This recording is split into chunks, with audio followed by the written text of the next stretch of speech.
Today I had a fascinating conversation with Anna Eskamani. She is the Florida House rep from the Orlando area. And whether you're into politics or not, or maybe you're from one side of the aisle or the other, this is a fascinating conversation. For those of you who watch our channel or our socials over the years, I've always been really down the middle in regards to politics because I feel like we are just one big Orlando. So today, the conversation definitely was not all on one side, but I think it was, what do we do to bring us together as one Orlando, and the vision of what that looks like for the future. I hope you enjoy it.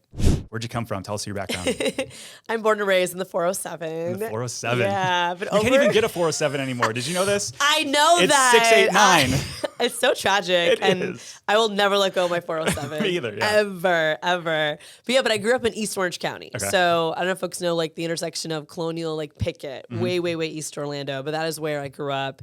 Yep. Born and raised as a first generation kid. My parents actually immigrated from Iran, but met each other working at the same donut shop here in Orlando. No way. Does it still exist? No, it's one of those like small chains that no one even knows about anymore. Okay. It was called like, I don't even remember, like Wind Chills or something. But my mom was really proud of her cultural identity. And my dad was a little more shy and hesitant for fear of discrimination, but she recognized his accent. And so she asked him where home was from him. They started speaking Farsi, and the rest was history. So I have a big brother named Arya and a twin sister named Ida. Nice. Yeah, I'm That's 6 incredible. minutes older, but but we are twins. You're second born. Okay, got it. Yeah, exactly. And we just grew up in a middle class upbringing. Finances were hard for my family. The only times I ever saw my parents fight was over money, just because it was a challenge, to raise 3 kids. My mom worked at Kmart. My dad became an engineer on the weekdays and then picked up a second job at Walt Disney World on the weekends as a customer service rep. And I mean, all I know is hard work. Yeah, absolutely. Yeah. And so went to public schools here in Orange County and all the things. Yeah. And so go to UCF and then talk about the political arena. Like what drew you to that? Oh my God. Well, I think for many of us, we care about politics. We might not just know that we do, right? But if you're complaining about the quality of the school lunches when you're a kid, or if you're upset about teacher pay or traffic, I mean, these are all at the end of the day issues that intersect with politics, just at different degrees. But it's not necessarily to the point where you can always connect the dots in your brain. And so growing up, I always kind of had this commitment to the underdog. And I think a part of it was because I am an underdog, just growing up and not Blue kind collar. of, right, and not having a political background. Like I don't come from a line of politicians or even a place of wealth. Like, and so when I was in even elementary school, I used to help tutor the other kids because there was one thing my family stressed to me, and it was education. I mean, even a B was unacceptable in my family. And so I would do what I can to lift up others. If someone was struggling with a math problem, I was like, hey, I'll help. And I would really kind of embrace the role of an Eskamani, if you will, and really trying to coach and mentor people. And as I was growing up, my family had a really difficult tragedy with my mom, who was diagnosed with cancer when I was about 10 years old, and she passed away when I was 13. And I was her main caregiver during that time. And so when you go through that type of a loss at such a tender age, it also forces you to make a decision. How are you going to live your life without that person? And how are you going to make them proud? How are you going to honor them through your decisions, through your life? And so that really inspired me to stay the course, to continue to do good in school, to find my safe spaces. And actually, I know you're a big nerd. I am too. And I found a lot of comfort in Star Wars lore at the time. Like, I'm not even joking. I was a huge Star Wars fan. Han Solo was my first crush. And Leia's mine, so I get it. Yeah. Totally. And then when my mom passed away, everything kind of shifts, and you're just trying to figure out again, like, who are you as a person? And falling back into, it was 2 things, the Beatles and Star Wars, like really got me on this path of like, okay, like I know my values. Like I just kind of found this outlet in those environments. And at the same time, I got involved in my high school theater program at University High School, which is now a magnet theater program, by the way. And I'm still very supportive of all of my high schools, and especially my alma mater. And I found a really happy place in tech. I wasn't a performer. I did props, costume, set pieces with my twin sister. We were the mistresses of stage left and stage right, doing all the backstage stuff. And I just loved it. And that eventually helped me get exposure to just leadership skills, crisis management, the kind of translatable soft skills and hard skills you build in a theater environment. But it wasn't until I had an amazing AP government teacher, Mr. Norris, that helped open up my eyes to the importance of civic engagement and collective efficacy, to the notion that you might not like what you read in the paper, but you shouldn't tap out. If anything, if you don't like it, it's more of a reason to get involved. More your head is in the sand, the less that actually anything's going to happen, right? Exactly. And I actually had another government teacher who registered me to vote when I was 17 years old to pre-register. And actually, if you look at my voter file, it says July 2017, registered to vote. And, I actually was NPA. I registered no party affiliation at the time because my parents are both Democrats, but I did not want to just register the same as them. I really wanted to decide for myself. And let's stop right there. So the NPA, so I'm actually, that's how I'm registered. I'm trying to down the middle. One of the things I hate about Florida though, because there's other states where it's open primaries. Yeah. Why is that different here in Florida? It's very frustrating. It's in our state constitution that we have closed primaries. There has been an effort to open them up, and unfortunately it didn't meet the 60% threshold when it was on the ballot. Okay. But it's designed, to your point, to keep out the middle voter. It really is designed to make our environment more polarizing. Yeah. And it's frustrating because I think both political parties are guilty of allowing that system to exist because they see the benefits of it. And I remember as the NPA, my first election, I was 18 years old in 2008. Yeah. I was a 90s kid. And so I went to go vote and I'm super excited and get my ballot. And there was 3 people on it. And I was like, what? Wait a minute. I know. This makes no sense. I thought something was wrong, but no, it was because I was NPA and those are my options in these nonpartisan races, which are important. Don't get me wrong. Sure. We have a lot of nonpartisan races that but you want to go down ballot and of course. So I'm from Michigan originally. And cool. So there it's literally you could vote on either side, right? Yep. And I think up there they say, well, we don't want independents because we don't want Democrats choosing the Republican and we don't want Republicans choosing the Democrat. And I'm like, I guess I get it, but what I'm in this firm belief that America's probably similar on 60 to 70% of the issues. It's the fringe kind of things, right? Right. And yet we focus on the fringe instead of the majority. And it's I think the polarizing situation that we're in right now. Well, and that's the beauty of podcasts too, just as one, platform where it kind of gives us more time to dive into issues because if you're looking at your typical, cable news network or even local news, they only got 30 seconds maybe, for a clip, and you really can't, can't explain a lot in that. And, they're also going to go towards content that gets the most attention.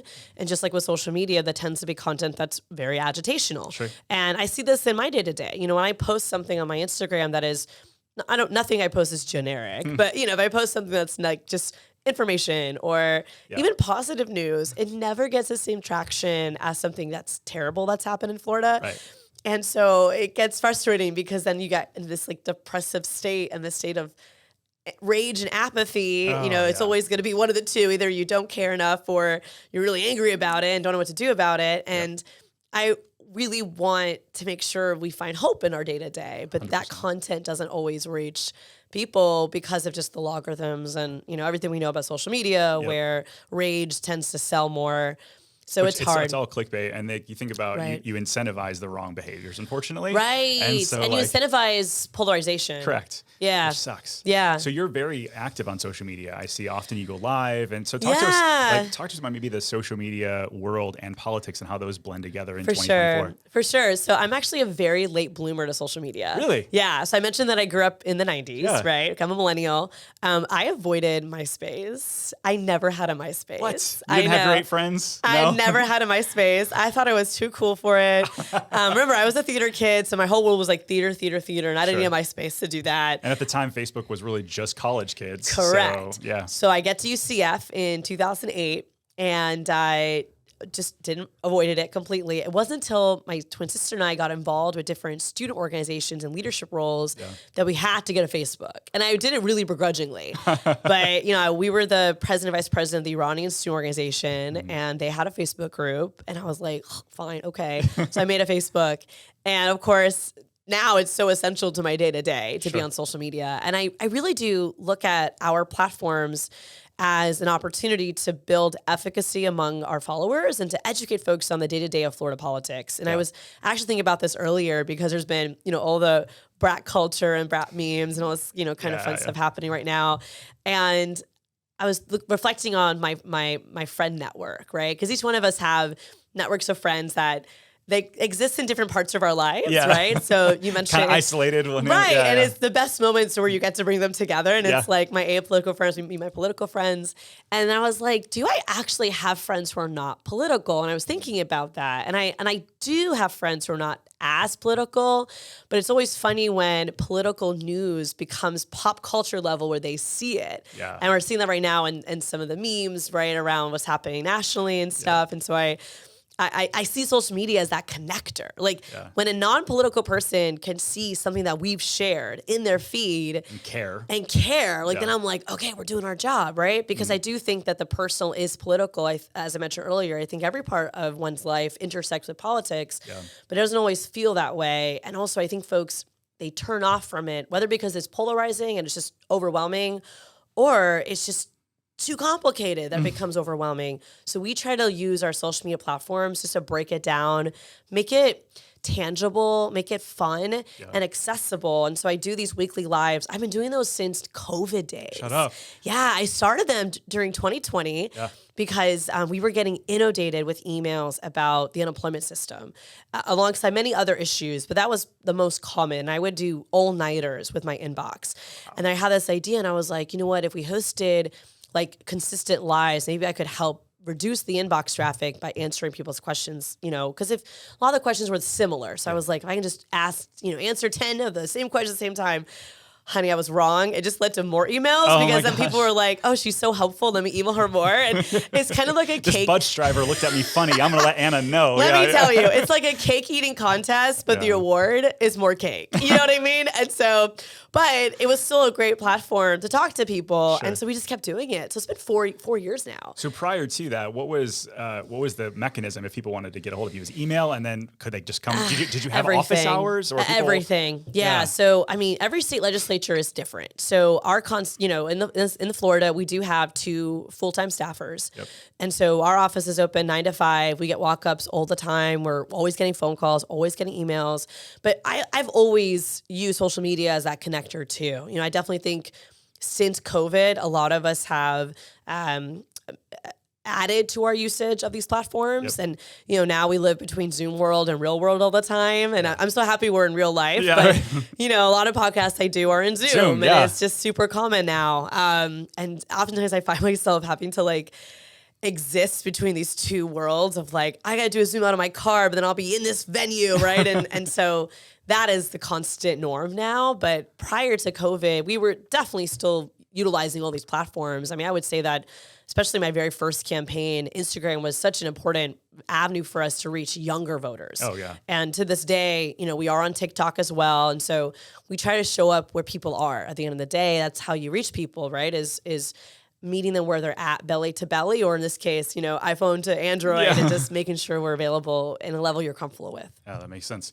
So talk to me about your area, your geographic area that you said Eatonville to where do you go down to? It's a long district. It's a big area, yeah. Yeah, it's pretty much like the center of Orange County. Okay. So Mills, Orlando Ave, that is the spine of our district. Yep. And so we go all the way down to the 528, Pine Castle, Belle Isle, Edgewood, Conway, and then we go up through downtown Orlando with Cimarron on the east as our border, and then I-4 on the west. And so that brings us all the way up to Winter Park, Maitland, and the historic town of Eatonville. Wow. I used to have College Park, but I lost College Park in redistricting. But I still have Fairview Shores and parts of that North Orange County area. So it's a pretty long district, and I'm very humbled to represent it now for 6 years. Yeah, and if you didn't get to have social media, it's hard to get door to door in that entire area. Oh yeah, I mean, we knock on doors. Every weekend we're at the doors, and that's the best way to meet people is face to face. But you have to leverage every communications tool you have to reach people because, there are some days where I'm driving from Eatonville to Conway and I'm just, It's wild. It is wild, but you just have to keep doing it. And what people don't know, by the way, is that being legislature is technically a part-time job. No way. Yeah, my salary is only $28,000. Holy crap. I have another day job. So I work 2 jobs all the time. Every day. I have a boss there, just like anyone else would have a boss. Sure. And then you mentioned I finished a PhD, so that's off the plate, but I'm never not balancing a lot. So you love to just like chill and do nothing then, right? Yeah. It seems like you're probably on the go God, all the time. Yeah. I wish. Going back to the areas that you cover, that's an interesting socioeconomic dichotomy too, that, right? Totally. You've got very high-end income earners and then people Absolutely. that might be on government assistance. Absolutely. How do you balance that in regards to like when you go to the state legislature? I love that question. I'm a firm believer that when we all win, that we can all do better when we all do better. Yeah. And someone's crisis is my crisis, regardless if I even find it relatable, right? So to your point, I have folks who live by beautiful bodies of water. Lakes are in their backyard. Some are public, some are private. But for them, their quality of life issues intersect with the health of that water. The folks who are using it, who might be playing loud music or speeding and impacting, their everyday lives. And that might feel like not a big deal for folks who don't have those experiences, but for those families, it is a big deal, Sure. right? And so I take that responsibility seriously. But to your point, maybe 20 minutes, west, you have folks who are living under I-4. And that's my responsibility too. And so I take pride in the fact that every day we're building a multi-class, a multiracial, a multi-generational community of care. And so step one is just being accessible and being willing to listen and problem solve. All of that is essential, I think, to any good representative.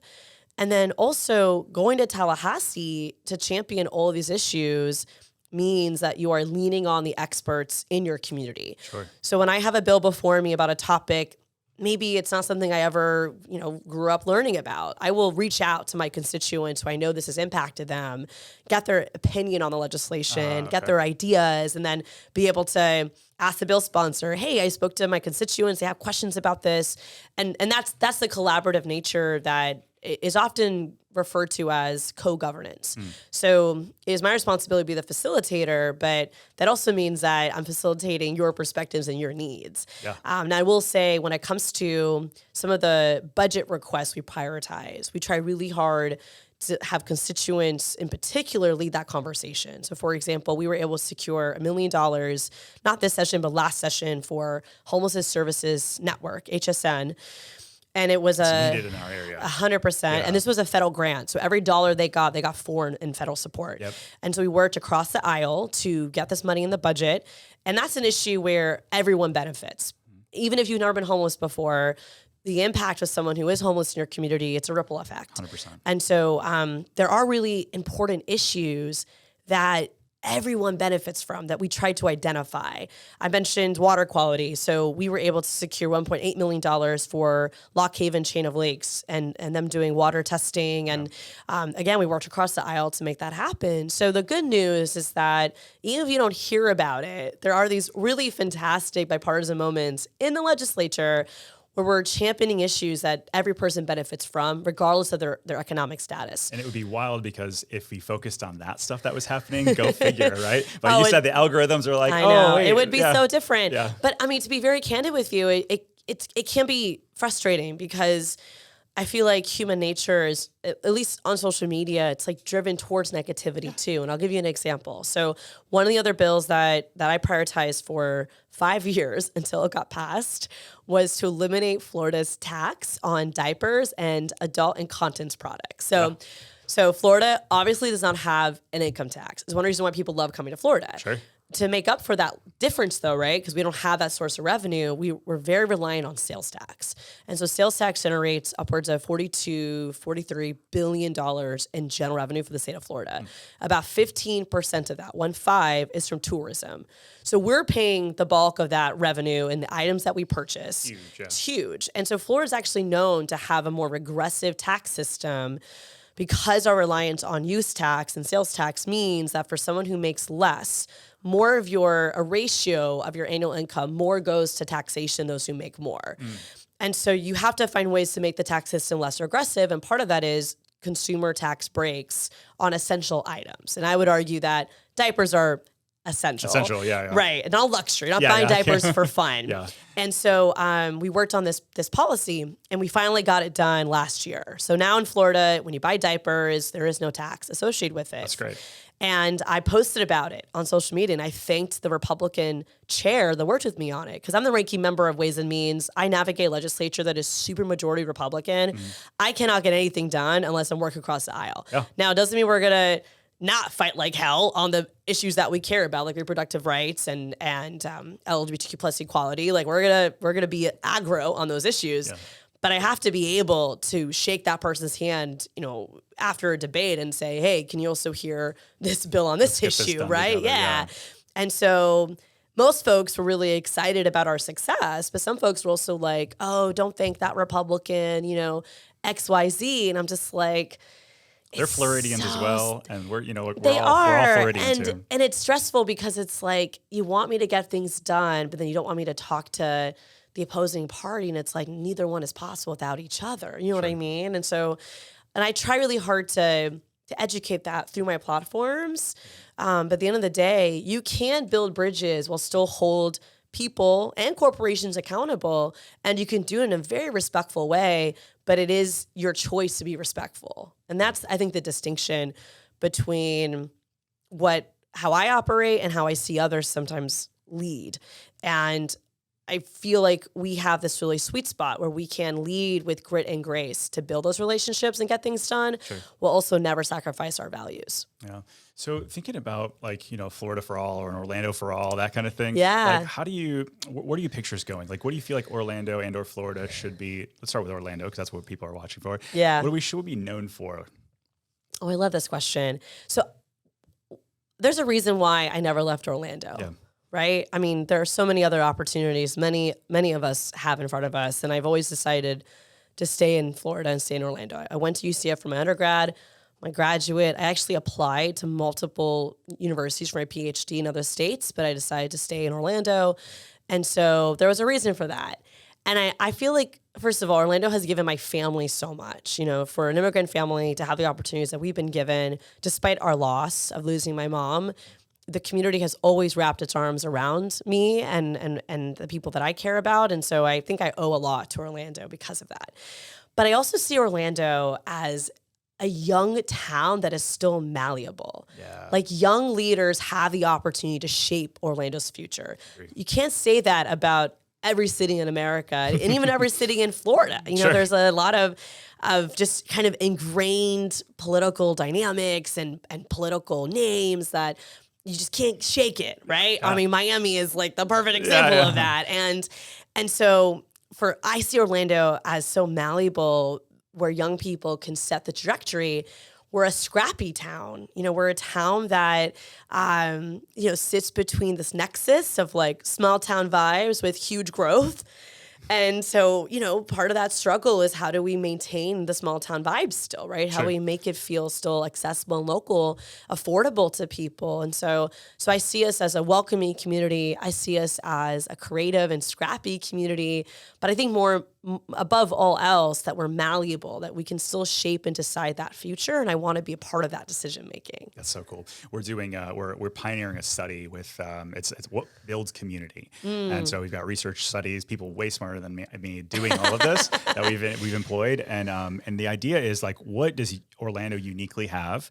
And then how do people build community around that? Because I believe like people come and go. They come for maybe an opportunity, but they stay because of community. Right. And it's like, how do we lean into like what people actually believe in that? Right. So like overarching, like what do you feel like the people of Orlando, you said gritty, what are the things you feel like we're uniquely Orlando? Oh my gosh, I love that question. We're very diverse. Yeah. I mean, incredible microcosm of the rest of the country in Orlando. Yeah. It's incredible.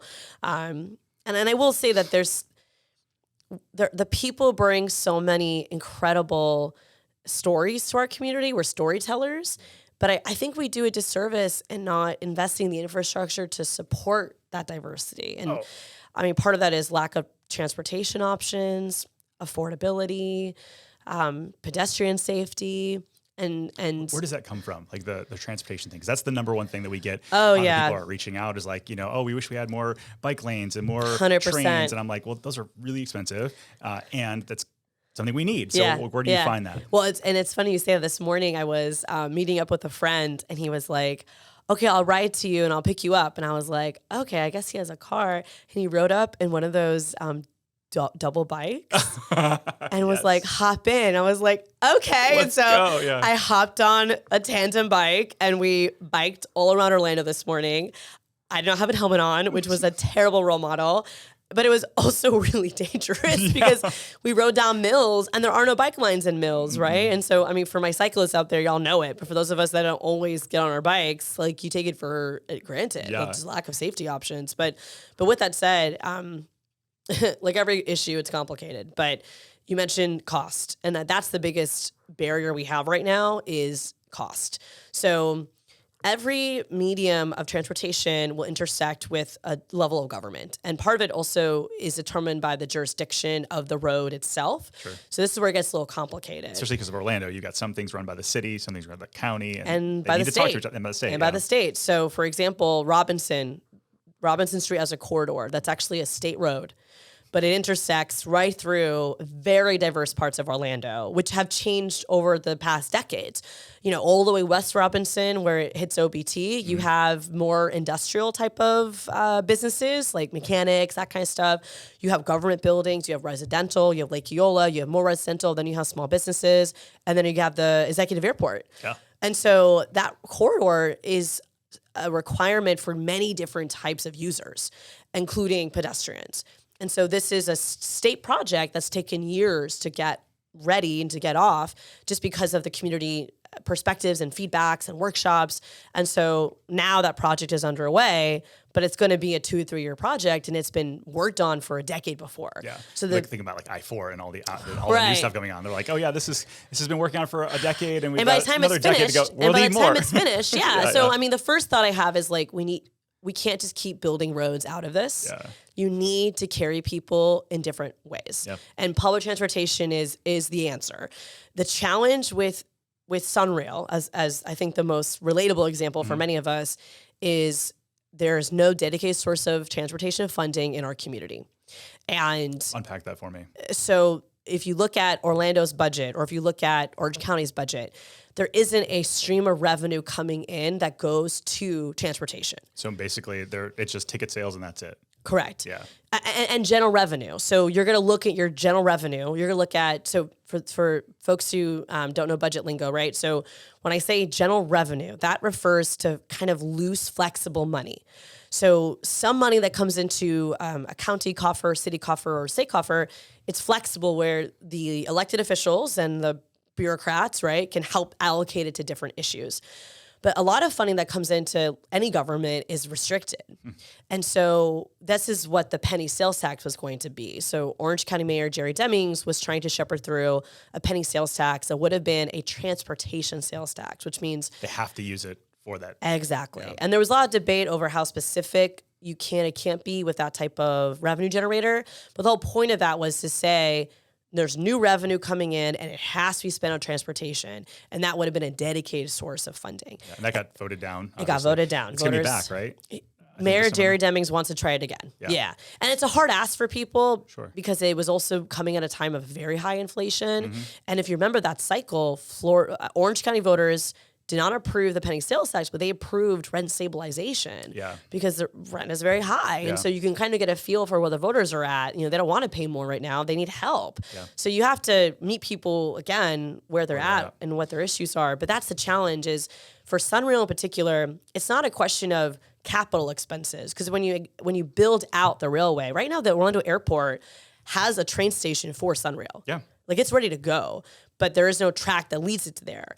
And so that capital investment is not the hesitation. The hesitation is operational. Makes sense. Where does the day-to-day operational money come from? And we don't have an answer to that question right now, and that's a problem. So then the penny sales tax could obviously solve some of that. And also looking at it like from an operational standpoint, how many people are actually going to use it. Correct. Right? Because I think we're so car dependent here, and it's just like the need a culture change. The number one comment we get is like, just add another lane, bro. It's going to be okay. Like, but that, as a joke, right? Like we're just not the thing. But we'll see what happens. I mean, the whole like middle, the I-4, the new toll road in the middle. I don't know that it's made a huge change. I don't think it has. Maybe through the downtown core. You get off right when it gets bad. Right. Exactly. I mean, it's just is like so stressful for me because I'm like, oh yeah, expressway. Yeah. And then you get off and you're like, I am right back I'm where back I in traffic, started. yeah. I know. And so, yes, you're right. It gets you through downtown, but that's usually not where there is some traffic there, but it's not really where the locals pull their hair out. Correct. Yeah. It's the Sand Lake exit going through. So eventually that goes down, right? But that'll be 5-10 years in the future. Who knows? And then we'll need more. So yeah, that's interesting. So now if people are looking to vote, or now they're a little bit hopefully more educated one way or the other, they can make their decision. Absolutely. So you started really young in politics, right? Like I think Maxwell has now got you beat on your youngest, right? Yeah. Well, so he got elected when he was 26, I think 27. He started when he was 26, elected 27.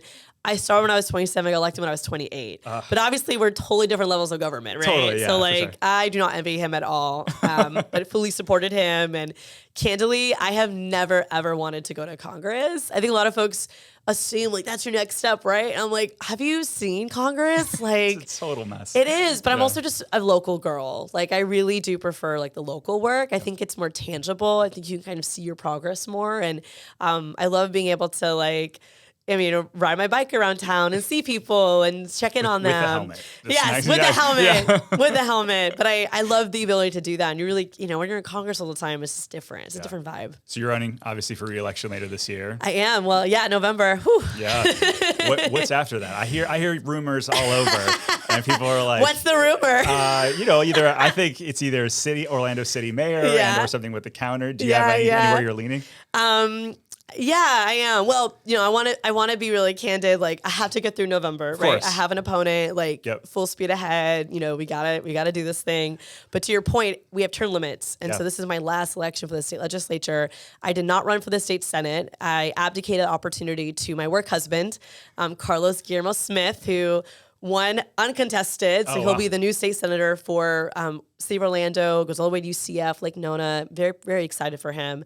And so a lot of folks have asked, what is my next step? And so I am thinking more and more about what would it look like to look towards the City of Orlando, because we're going to have the first open mayor's race in 25 years with Mayor Dyer retiring. He said he's done. Yeah. And so I am processing that, and that's not until 2027. Okay. So there is some time between now and then, but that's definitely where I'm talking to colleagues, to folks at the city. I'm having all these great conversations with different sectors of our community and our economy, and really processing what would that look like. Yeah. And I just got to, get through everything else in front of me. But that's where my mind and my heart is right now. And based on what you said, like being able to see your actual results locally, I think is a cool thing. And we have so much opportunity. I feel like, I think Mayor Dyer's done a fantastic job, but ultimately, like, we've got a lot more to tap into. And I think, like you said, we're young, we're diverse, we've got all of these cool things going on. Yeah. And so the runway is huge for you. If Absolutely. If that's the way you wanted to go. And we got to focus on our people, because I think it's great that we've done so much infrastructure when it comes to especially entertainment and kind of bringing more folks, into downtown, generating revenue in those ways, from the soccer stadium to DPAC and all these other beautiful venues.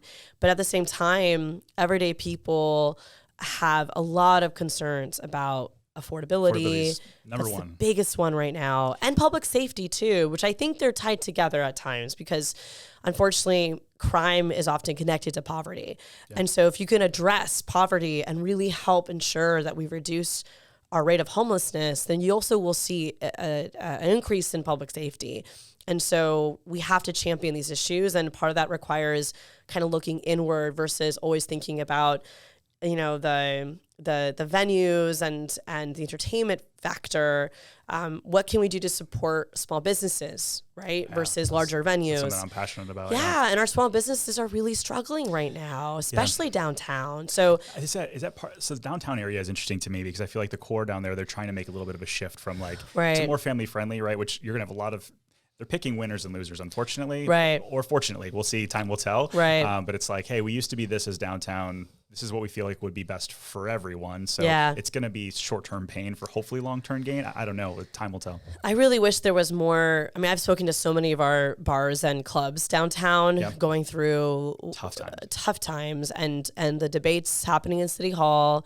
And I really wish there was just more opportunities for the businesses to have a voice at the table, because many don't feel like they're being invited to They're like, participate. this is what it's going to be, and you're going to like it. Exactly. Yeah. And it's been, and you know, in their defense, many feel like they are being pushed out, and I don't think that's appropriate. Yeah.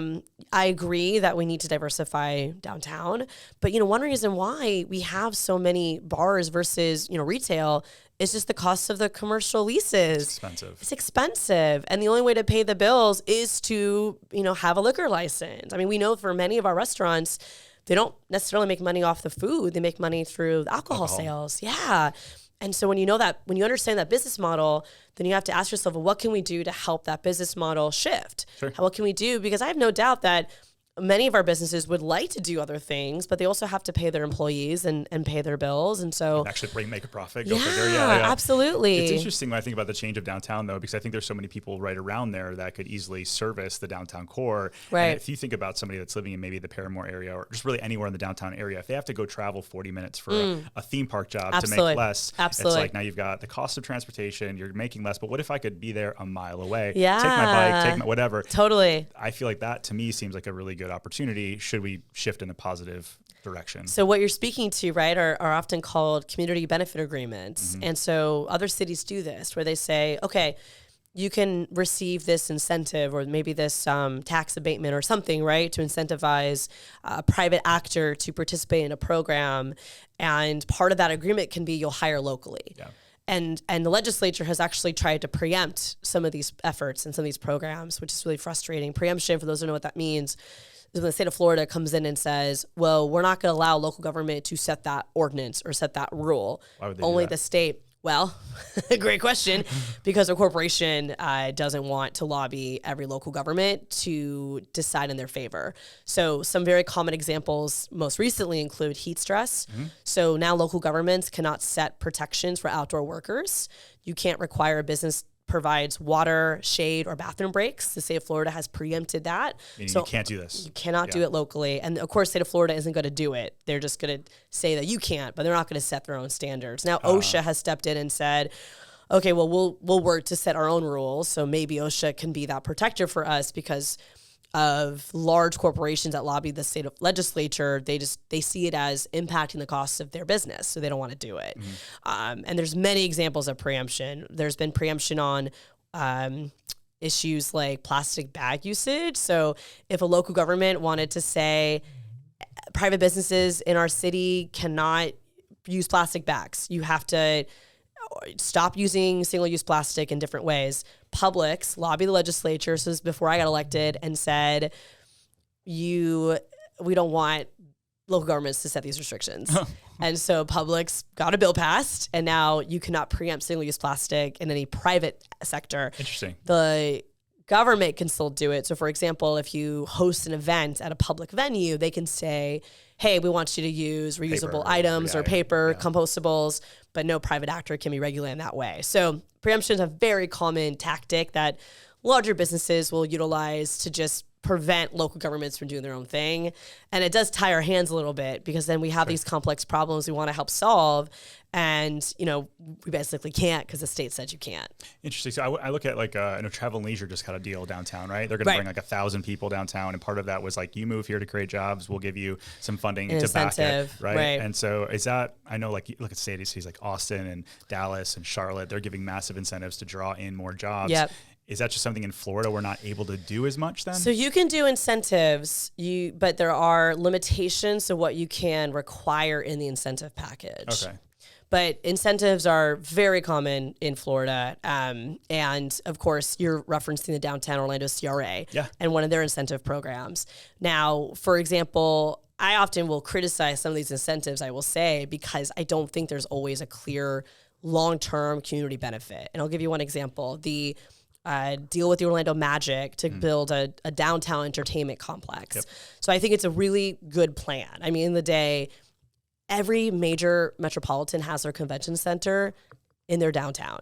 And it's a long story of why Orange County doesn't have that. Yeah. But basically the reason why our convention center is so far is to benefit the tourism corridor. Right. It's right next to Universal, SeaWorld. 100%. Yeah. Now, convention centers are often publicly subsidized because they don't make a lot of money. Sure. They make money for the businesses around them. And so most businesses don't want to make their own convention center because they see it as a loss.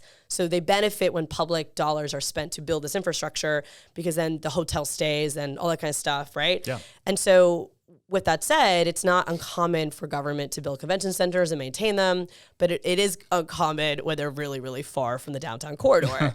And that's one reason why I think our downtown doesn't have a lot of just daily foot traffic, because we don't have that infrastructure. So it is important. And there's been a lot of, conversations I've had with folks where they said, look, if we didn't have the public incentive, the project would never move forward.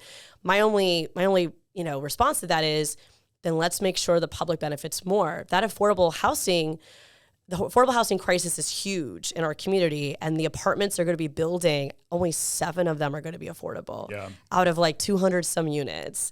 And so for me, it's like, if you're going to use public money, because at the end of the day, that's what it is, right? Yeah.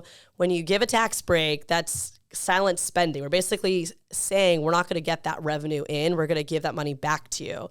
And so when you do a tax incentive of $70-some million, that's not going to be able to pay for the police and fire and all the other expenses that infrastructure requires, then what's the public benefit? And to your point, you could put in that incentive package, higher local, more affordable housing units. Like, you can leverage more. Sure. And I really wish that we would. I think sometimes we show our hand before we need to. Is it more so like, because if we don't give it away, maybe they won't do it? That's always the fear. But frankly, like, where got an asset. And where would the Orlando Magic go? Yeah, exactly. yeah. Like, that's what drives me crazy about incentives. Like, and this is where I get a little more libertarian, honestly, because this is a libertarian, policy position. Libertarians are anti-incentives, no incentives at all. And I'm not going to go that far, but I think they have to be really measured and evaluated. There are so many incentive programs, even in Florida, where their initial goal has either been met or was never met, but the program rules never change. We have an incentive program right now in Orlando. It's called the Urban High Crime Tax Break. It was designed by the legislature years ago to address community blight and to address areas of high crime by creating new jobs. The 2 companies that benefit the most from it are Universal Studios and Publix. And they're not creating high-paying jobs. Those two companies? Those 2 companies are the largest beneficiaries of this tax break. Sure. And I don't think that makes sense. It's not creating, it's not bringing in new businesses. It's not creating high-paying jobs. It's more service jobs. And again, Universal and Publix aren't going anywhere. No. They don't need an incentive to hire. And so I have advocated for either a repeal of that program or just a rejuvenation of that program and a rezoning of what areas can benefit from it. But because of the influence of large corporations, it stays the same. Yeah. So I look up and down like Church Street, for example, we are seeing some revitalization. I mean, obviously with the Travel and Leisure and the building, but keep going down. Like the whole Paramore area is like, I feel like they have the Live Local Act. They had a lot of other things that they were trying, but it seems like local municipalities are starting to put the kibosh on Live Local. Yes. And so I saw them in the Sentinel. It feels like every time that we kind of get a little bit something going for affordability, it gets pushed back. So and let's call it out too. I mean, gentrification in our communities has also caused a lot of harm and displacement. And so what are we going to do to make sure that, we don't just remember Paramore as a historic Black community, but we maintain Paramore as a historic Black community? Maybe bring them up a little and bit. Land trusts are one way to do that, right? So, and Orlando has invested in this. And so a land trust is where you buy the land itself under some sort of nonprofit or public partnership, so that the cost of the land stays stable for the tenant, for the renter, or for the homeowner. So they're not priced out when their taxes go up or rent goes up. So there are tactics we can also pursue to still revitalize communities while not pushing people out. Yeah. And I really think we have to champion that more, because it's wrong that we continue to build to a certain class of people while folks get left behind. Yeah, it's got to be again, Orlando for all. So I look at the next question I was going to ask you. So affordability and homelessness is like 2 things that go hand in hand. And so many people get pushed out of their home. They don't have a job to sustain themselves. And obviously there's mental health issues and a lot of other things that go along with it. So what do you feel like, is that the answer? Is that everybody gets to the table and says, hey, this is great. These new projects are amazing. And we also need to make sure we don't leave people behind? The answer is more housing. I mean, we have to build more housing. And this is where it gets a little dicey, because you have very well-meaning people who are like, we need more affordable housing. And they're like, but not in my backyard. Yeah, y'all are killing me. You know what I mean? Yeah, And that's the live local thing is like where they like, I don't want affordable housing. 100%. Put them somewhere else. And we had the same issue with Disney, right? Because Disney is in the process of building affordable housing and Horizon West. And that's through the county. Yeah. And that's been a huge debate. And I wrote a letter in support of it because I'm like, we need the private sector to work with us on this, right? And so I think a lot of times, so like wildly enough, I live in that area and my kids go to the schools that area would affect. Ooh. And so I really had to slow down and like check myself and say like, how much do I believe in this? Because my kids will be affected. And so I started thinking like, they're not building the ghetto or like projects. These are high quality. These are really nice actually areas. Yes. Like if you look what Disney was looking at buildings, it's just they're smaller micro units so that they can make the economics work. Right. And in that, like, are we helping our blue collar neighbors? And I think that's a positive thing, right? 100%. 100%. Maybe is it a marketing thing, right? I think it's both. I mean, I think that there's so much stigma around the concept of affordable housing, and I also think that sometimes it's whether it's intentional or unintentional. I also think people are ignoring their implicit bias about not just what is affordable housing, but who lives in affordable housing. Yeah. And I do think some of these comments are basically like, well, I don't want, diverse people to live in my neighborhood or go to school with my kid. And so we have to have those conversations. It is part marketing, but I also think part just like courageous conversations with our neighbors about it. Frankly, like I tell my kids, they have kids from, I think it's beautiful. Like we go to my kids' elementary school, it's African-American kids, it's kids from Asia, it's Hispanic kids. And it's like, it looks what the world looks like. Yeah. I want my kids especially to be around their world, like for their generation. Yeah. It's going to be diverse. I grew up in Detroit and it was like very much so this line was one color, this line was the other. It was all white kids. And so for me, I had to like embrace that diversity as I grew up. And so for now my kids get to see it, which is really cool. Last couple questions, we'll wrap up. I know. I'm taking up too much of your time. I love it. This has been so good. All right. So lightning round. Where's your favorite spot to eat around Orlando? Oh my God. I'm a really big fan of Mills 50. Yeah. Just the entire Mills 50 corridor. So from, Little Saigon and places like Mamac and San Megiddo, all the way down to Framework Coffee. Yeah. Like I just think, and I'm a little biased. I live in Thornton Park, but Mills 50 is definitely my go-to for like, and just really chill bars, like sunroom. Yeah. So there's more. We did a video, Corey and I, that the most walkable area in all of Orlando, walkable according to Walk Score, is Mills 50. And I was like, wait, what? No, I swear. After 9 o'clock? I swear. I'm like, have you ever tried to walk across that street? People darting through. But there's actually more Michelin recommended restaurants in Mills 50 than anywhere else in Central Florida. Amazing. Isn't that cool? That's so cool. So that's right in your backyard. In Kaya too. Yeah, right. All right. So what's one of the more underrated areas of Orlando? I would say, that's a great question. Orlando wetlands is definitely underrated. It's more east, obviously, but if you want to see gators, just go to Orlando wetlands. Yeah. Like there are just gators everywhere, and it's also a really cool water treatment process. You can get to like get some science out of it too. Right. But I think a lot of locals know about it, but not a lot of visitors. Yeah. So it's this nice little gem that's kind of not crowded either. And so if you want to go hiking, like kind of got your nature very close to the city. It's super close. Check out Orlando Wetlands. Yeah, it's such a cool spot. We're not all theme parks people. Like, right, same. So cool. Same. Where can our listeners find you? Oh my gosh. Anna for Florida, all spelled out with 2 N's. AnnaForFlorida.com is our website, but also our social media handles. So you can follow us on all major social media platforms. Anna, thanks so much. Thank you. This was great. Yeah, awesome.